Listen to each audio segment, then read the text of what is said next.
అన్న లైఫ్ మీద హోప్ పోయింది. లైఫ్‌లో ఏం జేసినా ఇంట్రెస్ట్ రావడం లేదు. అసలు ఏం చేయాలో అర్థం కావట్లేదు లైఫ్‌తో.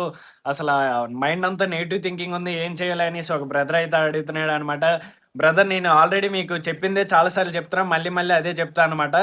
ఫస్ట్ థింగ్ మనం బతికున్నమే పెద్ద అదృష్టం అనమాట. ఇప్పుడు మనం బతికున్నా అంటే మనకి అన్‌లిమిటెడ్ పాసిబిలిటీస్ ఉన్నాయి. లైఫ్‌ని మనకు నచ్చినట్టు మనం మార్చుకోవడానికి. ఓకే. సో, అక్కడ నువ్వు అలా థింక్ చేయాలి. ఓకే. అండ్ నెక్స్ట్ థింగ్ వచ్చేసరికి నీకు తినడానికి తిండి, పడుకోవడానికి బెడ్, చూడడానికి కళ్ళు, మాట్లాడడానికి నోరు, నడడానికి కాళ్ళు అన్నీ బానే పనిచేస్తే నువ్వు ఇంకా హ్యాపీగా ఫీల్ అవ్వాలి. నీకు నువ్వు గ్రాటిట్యూడ్‌గా ఫీల్ అవ్వాలి. ఇవన్నీ బాగా వర్క్ చేస్తున్నట్టు. ఓకే. సో, లైఫ్ అనేది ఎప్పుడు హ్యాపీగానే ఉంటది. నీ థింకింగ్ అనేది రాంగ్ వేలో ఉంటది. ఓకే. అండ్ నెక్స్ట్ థింగ్ వచ్చేసరికి ఏం చేయాలో అర్థం కావట్లేదు అంటున్నావు కదా! నీకు ఒకటే చెప్తా.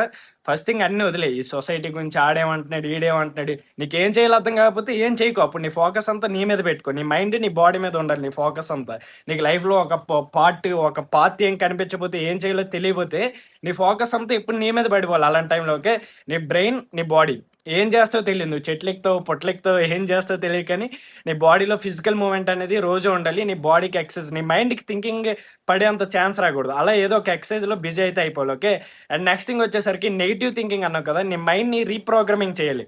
ఇప్పటిదాకా నీ మైండ్‌ని నువ్వు ఎలా పోషించావో, ఏం చేసావో మరి మనకు తెలియదు కానీ, సో, దాన్ని మొత్తం రీరైటింగ్ అనమాట. సబ్‌కాన్షియస్ మైండ్‌ని, నీ థాట్స్‌ని, నీ నర్వస్ సిస్టమ్ ప్రతీదీ. ఆ థాట్స్ అన్నీ మారిపోవాలి. మొత్తం పాజిటివ్‌గా ఉండాలనమాట. పర్టిక్యులర్‌గా నువ్వు మార్నింగ్ లేచేటప్పుడు ఇలాంటి పాజిటివ్ హ్యాబిట్స్ ఇంప్లిమెంట్ చేసుకో లైఫ్‌లో. లైక్ ఏదైనా చదవడం గాని, దాన్ని నువ్వు 30 డేస్ దాన్ని నువ్వు మెల్లగా ఒక 4 ఇయర్స్ చేసావంటే నువ్వు రేపో మాపో ఒక బుద్ధుడో, ఒక ఓషో ఏదో అయిపోతావనమాట. సో, అంత పాజిటివ్‌గా నీ బ్రెయిన్‌ని నువ్వు పాజిటివ్‌గా మోటివేట్ అయ్యేలాగా నువ్వు చేంజ్ చేసుకోవాలి. ఓకే. నీ లైఫ్‌కి నువ్వే రెస్పాన్సిబిలిటీ. ఎవడు ఎన్ని చెప్పినా బొక్కే. Okay. And next thing social media cut చేసేయి. న్యూస్ కట్ చేసేయి. పక్కోడి లైఫ్ మీద అస్సలు ఫోకస్ చేయకు. ఓకే. నీ మీద నువ్వు ఫుల్ ఫ్లెడ్జెడ్‌గా ఫోకస్ చేసుకో. ఆపర్చునిటీస్ అవే వస్తాయి ఆటోమేటిక్‌గా. నువ్వు థింకింగ్ ఆపేయి. నెగెటివ్ థింకింగ్ ఆపేయి. ఫస్ట్ థింగ్ అలాంటి థింకింగ్ ఆపేయరా బ్రదర్. లైఫ్ చాలా బావుంటది. ఓకే. ఎప్పుడు ఎంజాయ్ చెయ్యి. హ్యాపీగా ఉండు. ఓకే. అండ్ అట్ లాస్ట్ నేను ఒకటే చెప్దాం అనుకుంటున్నా. మనం ఎంత పెద్ద పోటుగాడైనా, ఎంత ఇదైనా, ఎవడేదైనా సరే ఎవడి గురించి ఎవడు పట్టించుకోడు. సో, అట్ లాస్ట్ నీకు నువ్వు సాటిస్ఫైడ్‌గా బతికావా లేదా అన్నదే ఇంపార్టెంట్. సొసైటీ గురించి ఇవన్నీ పట్టించుకోకుండా హ్యాపీగా ఉండు. ఓకే.